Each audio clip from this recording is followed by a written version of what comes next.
ఏ రాజ్యాన్నైనా సామ్రాజ్యాన్నైనా ఏలేవాడిని మహారాజు అంటారు. ఆ మహారాజు ఉండే ప్రదేశాన్ని కోట అంటారు. తెలుగు సినిమా పరిశ్రమ అనే కోటలో మహారాజులా వెలిగి శృంగారం, వీరం, కరుణ, అద్భుతం, హాస్యం, బీభత్సం, భయానకం, రౌద్రం, శాంతం ఇలా నవరసాల్లో అన్ని రసాలని అత్యద్భుతంగా పండించి ఎన్నో సినిమాలు కేవలం కోటా గారి నటన వల్లే విజయం సాధించాయని చెప్పుకునే విధంగా నటించిన గొప్ప నటులు కోటా శ్రీనివాసరావు గారు. అందుకే ఆయన అందరూ గొప్ప క్యారెక్టర్ యాక్టర్ అంటూ ఉంటారు. కానీ కోటా గారు మాత్రం తన్ని తాను క్యారెక్టర్ యాక్టర్గా కాకుండా యాక్టర్ విత్ క్యారెక్టర్ అని అభివర్ణించుకున్నారంటేనే ఆయన ఎలాంటి వ్యక్తో మనం ఊహించుకోవచ్చు. తెలుగు సినిమాలు చూసే ప్రతి ఒక్కరి జీవితాల్లో తను పోషించిన పాత్రలతో ఎన్నో మధురానుభూతులు మిగిల్చి వెళ్ళిన వ్యక్తి కోట. ఆయన పాత్రలు మనల్ని నవ్వించాయి, ఏడిపించాయి, ఆలోచింపజేశాయి, స్ఫూర్తిగా నిలిచాయి, చివరికి ఒక జ్ఞాపకంగా మిగిలాయి. చచ్చే వరకు నటించాలి, చచ్చాక కూడా నటుడిగా బ్రతుకుండాలి అనే తన ఆకాంక్షని పూర్తి స్థాయిలో నిజం చేసుకున్న ఆయన్ని స్ఫూర్తిగా తీసుకొని ఆయన ఆఖరి క్షణాల వరకు ఎంతగానో ఆరాధించిన ఆదర్శనీయమైన వ్యక్తి కోట శంకర్రావు గారు. సాధారణంగా మర్రి చెట్టు లాంటి మహావృక్షం నీడలో వేరే ఏ చెట్టు కూడా మొలకెత్తదు, ఎదగలేదు అంటారు. కానీ కోట శ్రీనివాసరావు గారు లాంటి మహానటుడి నీడలో తన నాటకరంగం, సీరియల్స్ మరియు సినిమా కెరీర్ని కొనసాగించి కూడా తన అన్నయ్య వెండితెర విజేత అయితే బుల్లితెర నాదే అంటూ తన అభినయంతో విజృంభించి 100కి పైగా సినిమాల్లో 70కి పైగా సీరియళ్లలో నటించి ప్రతి తెలుగింటికి దగ్గరైన మరో గొప్ప నటుడు కోట శంకర్రావు గారి గురించి అత్యంత ఆసక్తికరమైన అన్ని విషయాలు ఈ వీడియోలో తెలుసుకుందాం. కోట శంకర్రావు గారు కృష్ణా జిల్లా కంకిపాడులో సీతారామాంజనేయులు గారి దంపతులకి ఒక సాంప్రదాయ బ్రాహ్మణ కుటుంబంలో 1952లో జన్మించారు. కోట గారి తల్లిదండ్రులకి మొత్తం 7గురు సంతానం. శంకర్రావు గారికి 4 అక్కచెల్లెలతో పాటు 2 అన్నయ్యలు నరసింహారావు గారు, శ్రీనివాసరావు గారు ఉండేవారు. శంకర్రావు గారి తండ్రి సీతారామాంజనేయులు గారు డాక్టర్ కాగా ఆయన అందరూ అభిమానంగా ఆంజనేయులు డాక్టర్ గారు అని పిలిచేవారు. ఆయన ఎంతో పాండిత్యం గల వ్యక్తి, ఎంతో ఆధ్యాత్మిక అవగాహన కూడా ఉన్న వ్యక్తి కావడంతో తన పిల్లల్ని కూడా ఎంతో క్రమశిక్షణతో పెంచారు. చిన్నప్పుడు స్కూల్లో చదువుతున్న రోజుల్లో శంకర్రావు గారి టీచర్లందరూ కలిసి ఒక నాటకం వేశారు. ఆ నాటకంలో జైల్లో ఉండే ఖైదీ పాత్రని టీచర్లు ఎవరూ వేయడానికి ఇష్టపడకపోతే శంకర్రావు గారితో పాటు మరో విద్యార్థితో ఆ పాత్రని చేయించారు శంకర్రావు గారి టీచర్లు. ఆయనలో నటుడు మొట్టమొదటిసారి బయటకు వచ్చింది అప్పుడే. అయితే శంకర్రావు గారికి అలాగే దిగ్గజ నటులు కోట శ్రీనివాసరావు గారికి తొలి నటగురువు మాత్రం వారి పెద్దన్నయ్య నరసింహారావు గారనే చెప్పాలి. ఆయనకి సొంతంగా గౌరీశంకర్ ఆర్ట్ థియేటర్స్ అనే బ్యానర్ కూడా ఉండేది.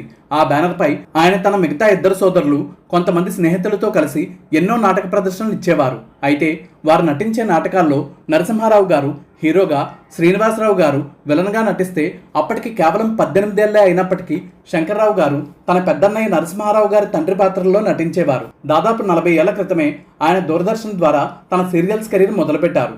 చదువులో కూడా రాణించిన ఆయన కోట శ్రీనివాసరావు గారు ఎస్బీఐలో క్లర్క్ ఉద్యోగం సంపాదించిన 2 ఏళ్ల తర్వాత తాను కూడా ఎస్బీఐలోనే ఉద్యోగాన్ని సంపాదించుకోవడమే కాకుండా దాదాపు 30 ఏళ్ల పాటు బ్యాంకులో పనిచేసి ఇంకా 5 ఏళ్ల సర్వీస్ ఉండగానే 2007లో డిప్యూటీ మేనేజర్ హోదాలో స్వచ్ఛందంగా పదవీ విరమణ చేశారు.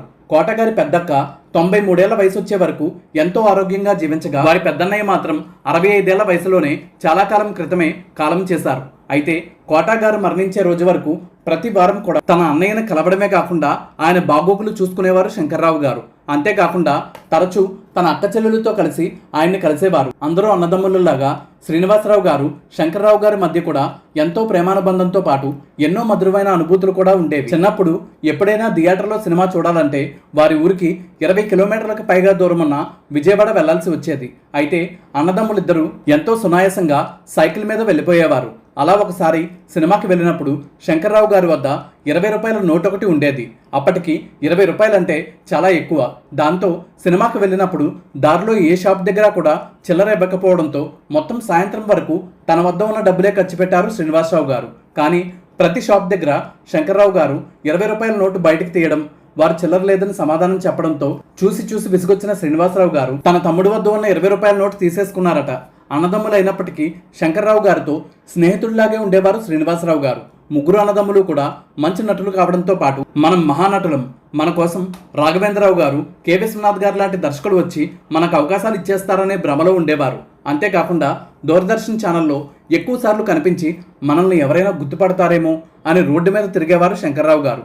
1965 నుంచి కూడా నాటక రంగంలో ఉన్న శంకర్రావు గారు తన సోదరులతో కలిసి మద్రాస్ నడిగరి సంఘంలో రసరాజ్యం అనే ఒక నాటకం వేశారు. ఆ నాటకం చూడడానికి శంకర్రావు గారి పెద్దన్నయ్య స్నేహితుడైన శివలింగేశ్వరరావు గారు వచ్చారు. ఆ నాటకంలో శంకర్రావు గారి నటన చూసి ఆ మరుసటి రోజు నుంచే ప్రారంభమైన నాకు పెళ్ళం కావాలి అనే సినిమాలో ఒక మంచి పాత్ర ఇప్పించడంతో వెండితెరపై శంకర్రావు గారి కెరీర్ ప్రారంభమైంది. ఆ సినిమాలో హీరోలుగా చంద్రమోహన్ గారు, రాజేంద్ర ప్రసాద్ గారు నటించగా ఇదే సినిమా ద్వారా ప్రముఖ రచయిత భువనచంద్ర గారు, అలాగే ఎన్నో సినిమాల్లో సీరియళ్లలో మంచి మంచి పాత్రలతో అలరించిన కల్పన గారు, ప్రముఖ హీరోయిన్ భానుప్రియ గారి చెల్లి శాంతిప్రియ గారు కూడా వెండితెరకు పరిచయం అయ్యారు. ఈ సినిమా 1987 మార్చి 25న రిలీజ్ అయింది. గ్యాంగ్ లీడర్, ఖైదీ నెంబర్ 786 లాంటి బ్లాక్ బస్టర్ సినిమాలు రూపొందించిన దర్శకుడు విజయ బాపినీడి గారు ఈ సినిమాలో శంకర్రావు గారికి అవకాశం కల్పించడంతో ఇప్పటికీ బాపినీడి గారిని తన దేవుడిగా భావిస్తారు శంకర్రావు గారు. అలాగే నటుడు ఏవిఎస్ గారితో శంకర్రావు గారికి మంచి స్నేహబంధం ఉండేది. సినిమా నటుడు కాకముందు ఆయన ఒక కల్చరల్ అసోసియేషన్ పెట్టిన సందర్భంగా ఆ సంస్థ ప్రారంభోత్సవానికి ప్రముఖ దర్శకులు కె విశ్వనాథ్ గారిని ఆహ్వానించడమే కాకుండా ఆ సందర్భంలో శంకర్రావు గారి బృందంతో నాటకం ఏర్పాటు చేయడంతో ఆ నాటకంలో శంకర్రావు గారి పెర్ఫార్మెన్స్ చూసి ఏఎన్ఆర్ గారి ప్రధాన పాత్రలో భానుచంద్ర గారు హీరోగా తాను తీసిన సూత్రధారులు సినిమాలో ఒక మంచి పాత్రని ఇచ్చారు కె విశ్వనాథ్ గారు. ఎన్ని సినిమాలు చేసినా శంకర్రావు గారి నట జీవితంలో ఈ సినిమాలో పోషించిన పాత్రని హైలైట్గా చెప్పుకోవచ్చు. ప్రముఖ నటులు రామరెడ్డి గారు, జయప్రకాష్ రెడ్డి గారు, తనికెళ్ల భరణి గారు, ఎల్బి శ్రీరామ్ గారు, శ్రీహరి గారితో కూడా శంకర్రావు గారికి మంచి అనుబంధం ఉండేది. ఎన్టీఆర్ గారి చివరి సినిమాగా బాపు గారి దర్శకత్వంలో రిలీజ్ అయిన శ్రీనాథ కవి సార్వభౌమ సినిమాలో కూడా నటించారు కోట శంకర్రావు గారు. ఆ విధంగా శ్రీనివాసరావు గారికి కూడా దక్కని ఘనతని ఆయన సొంతం చేసుకున్నట్టు అయింది. ఏఎన్ఆర్ గారితో సూత్రధారులు సినిమాతో పాటు రగులుతున్న భారతం అనే సినిమాలో కూడా నటించిన ఆయన కృష్ణ గారితో దాదాపు 10కి పైగా సినిమాల్లో నటించారు. అంతేకాకుండా కృష్ణరాజు గారితో ఆయన నటించిన పల్నాటి పౌరుషం సినిమాలో శంకర్రావు గారి పాత్రని, ఆయన వేసిన డాన్స్ని కూడా ఎవరూ మర్చిపోలేరు. నాగార్జున గారి క్రిమినల్ సినిమాలో లాయర్ పాత్ర, మోహన్ బాబు గారి అడవిలో ఉన్న శరత్ బాబు గారు, రేవతి గారి ప్రధాన పాత్రలో వచ్చిన అంకురం, నాగార్జున గారి హలో బ్రదర్, ఆర్ నారాయణమూర్తి గారి చీమలదండు సినిమాల్లో ఆయన పోషించిన పాత్రలు కూడా ఆయనకు మంచి గుర్తింపు తెచ్చాయి. అయితే వెండితెరపై ఎంతో మందిలో ఒక నటుడుగా ఉన్న శంకర్రావు గారు టీవీ రంగానికి వచ్చేసరికి తిరుగులేని స్టార్గా ఎదిగారు. టీవీ సీరియల్స్లో విలన్గా ఆయన చేసిన సీరియల్లు ఇంకెవరూ చేయలేదని చెప్పొచ్చు.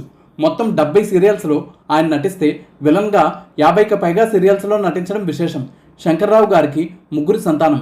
కుమారుడి పేరు నటరాజ్. తన కుమారుడు కూడా తన అన్నయ్యలాగా తనలాగా నటుడిగా రాణిస్తాడనే ఆశతో ఆయన ఆ పేరు పెట్టారు. అయితే నటరాజ్ గారు మాత్రం బాగా చదువుకొని డెంటల్ డాక్టర్గా స్థిరపడగా ఆయన పెద్ద కుమార్తె యూనియన్ బ్యాంక్లో డీజీఎంగా, చిన్న కుమార్తె బ్యాంక్ ఆఫ్ ఇండియాలో ఏజీఎంగా అత్యుత్తమమైన ఉద్యోగాల్లో స్థిరపడ్డారు. అయితే శంకర్రావు గారి పెద్దలుడు ఇప్పటికే మరణించగా ఆయన చిన్నలుడు అమెరికాలో ఉంటున్నారు. శంకర్రావు గారి పెద్ద కుమార్తెకి మనవడు కూడా ఉండడంతో నేను అప్పుడే ముత్తాతను కూడా అయిపోయానని సంతోషంగా చెప్తారు శంకర్రావు గారు.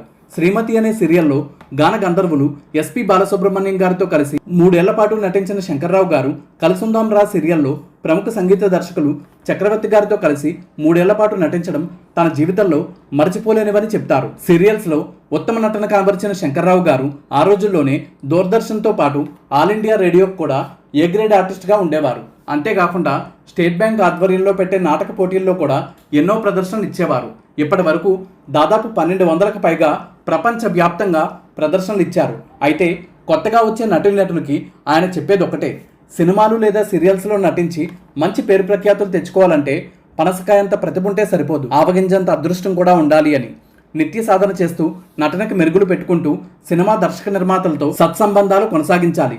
ఎప్పుడు అవకాశం వస్తుందో తెలియదు, కానీ అవకాశం వచ్చినప్పుడు సరిగ్గా ఉపయోగించుకుంటే, అదృష్టం ఉంటే, బాగా కలిసొస్తే ఏ ఉన్నా లేకపోయినా పేరు ప్రఖ్యాతులు, ఆస్తి అంతస్తులు వచ్చేస్తాయి. నాతో పాటు నాటకాల్లో నటించిన చాలా మందిలో మహానటులైన వారు ఉన్నారు. అలాగే పూట భోజనానికి కూడా లేని స్థితిలో ఉన్నవారు ఉన్నారు. ఎన్టీఆర్ గారు, ఎస్వి రంగారావు గారు లాంటి గొప్ప నటులుగైనా వారి ప్రతిభను నిరూపించుకునే పాత్రలు దక్కకపోతే వారి గొప్పతనం ఎవరికీ తెలిసేది కాదు. అవకాశం రావడమే గొప్ప. అవకాశం వస్తే అభినయంతో అదరగొట్టడానికి ఎప్పుడూ సిద్ధంగా ఉండాలి అని చెప్తారు. అంతేకాకుండా జనం చూస్తున్నారు కదా అని సినిమా తీయడం కాదు, జనం ఏది చూడాలో అదే సినిమాగా తీయాలని చెప్పే శంకర్రావు గారు కోట శ్రీనివాసరావు గారితో పోలిస్తే మీరు అంతగా విజయవంతం కాకపోవడానికి కారణాలేంటి, ఈ విషయంలో మీరు ఫీల్ అవుతారా అని అడిగితే, నేను ఒక భర్తగా, తండ్రిగా, నటుడిగా, ఉద్యోగిగా కూడా సక్సెస్ఫుల్ అనే తృప్తి నాకుంది. అన్నయ్య 1970 నుంచి సినిమాల్లోకి రావాలని ప్రయత్నాలు నిరంతరం చేస్తూ ఉంటే 1985లో వచ్చిన ప్రతిఘటన సినిమాతో, అంటే 15 ఏళ్ల కష్టం తర్వాత మాత్రమే నటుడిగా నిలదొక్కుకోవడం సాధ్యమైంది. ఆ తర్వాత ఆయన బ్యాంక్ ఉద్యోగానికి కూడా రాజీనామా చేశారు. కానీ నేను పిల్లలతో ఉద్యోగం మాని పూర్తిగా సినిమాల మీద దృష్టి పెట్టే ధైర్యం చేయలేకపోయాను అని చెప్పడమే కాకుండా తన అన్నయ్య అంతిమ సంస్కారాలు నిర్వహించే సమయంలో చేతులు ఉణుకుపోతూ ఉంటే ఆయన కన్నీళ్లు కార్చడం అందరినీ ఎంతగానో కదిలించిందని చెప్పొచ్చు. ఇదండి మన వీడియో. ఈ వీడియో మీకు నచ్చితే తప్పకుండా మన ఛానల్ని సబ్స్క్రైబ్ చేసి పక్కనే ఉన్న బెల్ ఐకాన్ని ప్రెస్ చేసి ఆల్ నోటిఫికేషన్స్ యాక్టివేట్ చేయడం ద్వారా మన ఛానల్ కుటుంబ సభ్యుల్లో ఒకరిగా చేరిపోవడంతో పాటు మన సోషల్ మీడియా అకౌంట్లు తప్పకుండా ఫాలో అవ్వండి. అలాగే ఫ్లిప్కార్ట్, మింత్రా లాంటి ఈకామర్స్ ప్లాట్ఫామ్స్లో ఎలాంటి కొనుగోలు చేయాలనుకున్నా మన వీడియో లేదా షార్ట్ వీడియో వ్యూ ప్రోడక్ట్స్లో పెట్టే ప్రోడక్ట్ లింక్స్ ద్వారా మాత్రమే కొనుగోళ్లు చేసి భారీ డిస్కౌంట్లు పొందండి. మన ఛానల్కి మీ అమూల్యమైన ప్రోత్సాహాన్ని అందించండి. Thank you.